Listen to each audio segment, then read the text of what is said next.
This is the second lesson that we have on transformations, and hopefully after you see it the second time it becomes a little bit easier.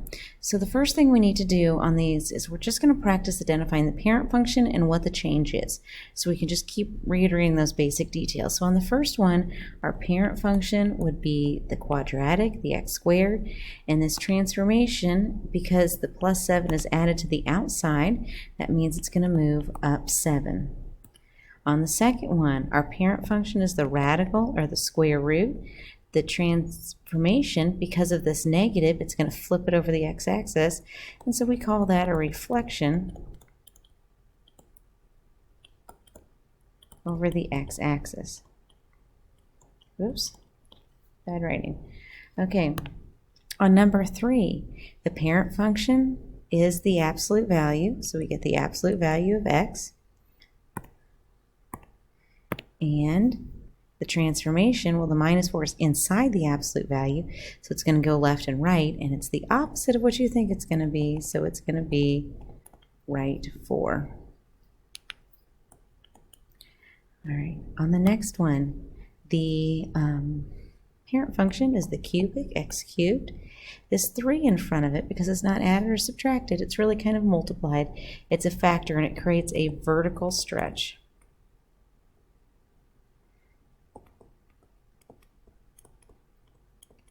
Okay, when you have a vertical stretch, it's going to make it skinnier and pull it closer to the y-axis.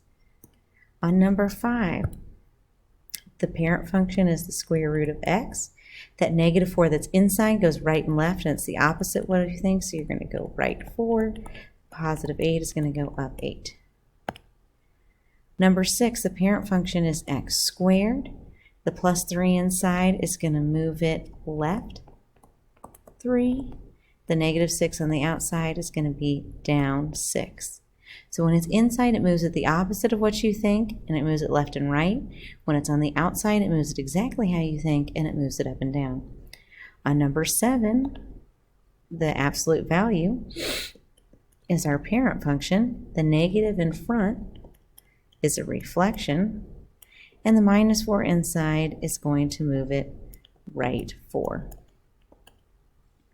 Finally, on the last one, the parent function is the cubic, x cubed, and the transformation is going to be right 2, because it's inside, it's the opposite what we think, and then down, oops, it's not right, down 7, because it's outside, and it's the same as what we think.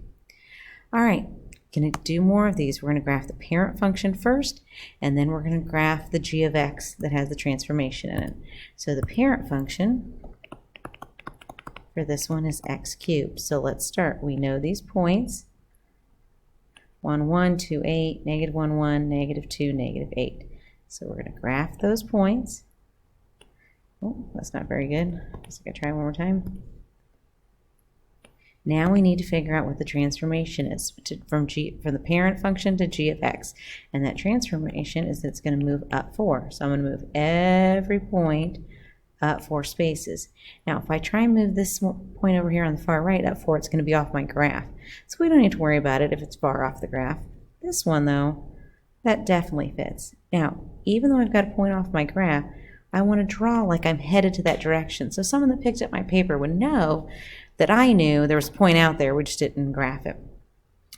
Number 2, your parent function is the quadratic. So I'm going to graph my parabola. Remember, the parabola is curved. It's not straight lines like the absolute value. That's a straight V. Okay. Now I need to figure out the transformation that happened and then move from there. Now this has got 2 things happening. The plus 3 inside is going to go left 3. The minus 5 outside is going to go down 5. So we are going to move every point left 3 and down 5. So go left 3, down 5. Okay, now you can literally move every point left and down, okay, or you can go down and left, same thing. Or if you understand the pattern, you could put the points where they belong. Number 3, the parent function is x squared. So let's draw another parabola just like we did on number 2. remembering that the parabola is the curved U shape, not the straight lines of the absolute value. Okay, now let's identify the transformations. So that negative in front is a reflection, and the 6 means you're going to go up 6. Now, you can do, it doesn't really matter, but for this one it's probably easier to get your starting point first at 6. Now, our blue parabola open up, so the reflection is going to have to go the opposite way, so it's going to open down.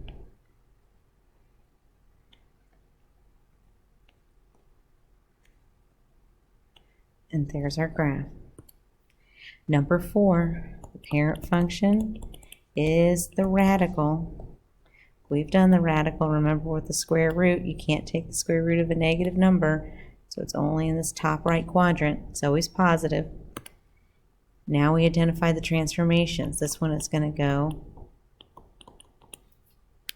left 4 and up 5.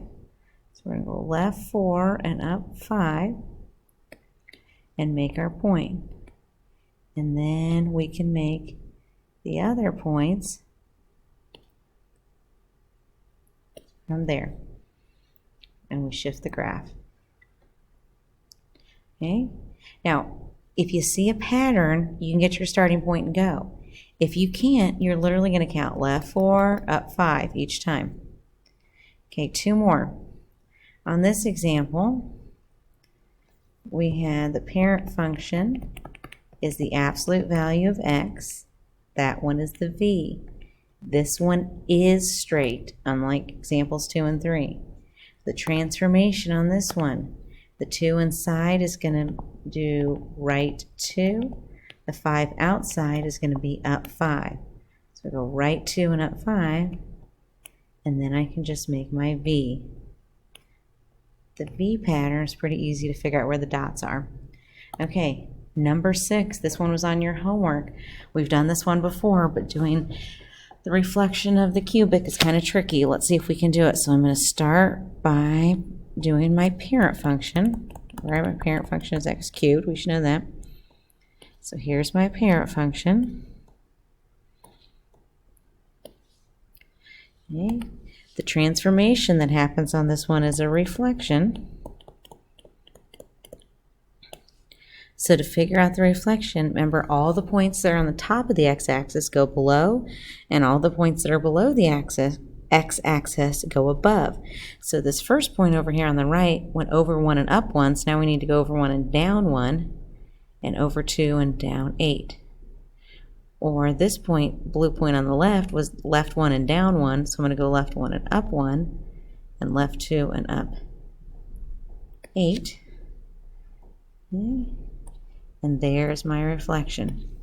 If you're really struggling with the reflection, you can graph the parent function, turn your paper upside down, and then graph the parent function again, and you will have the right answer.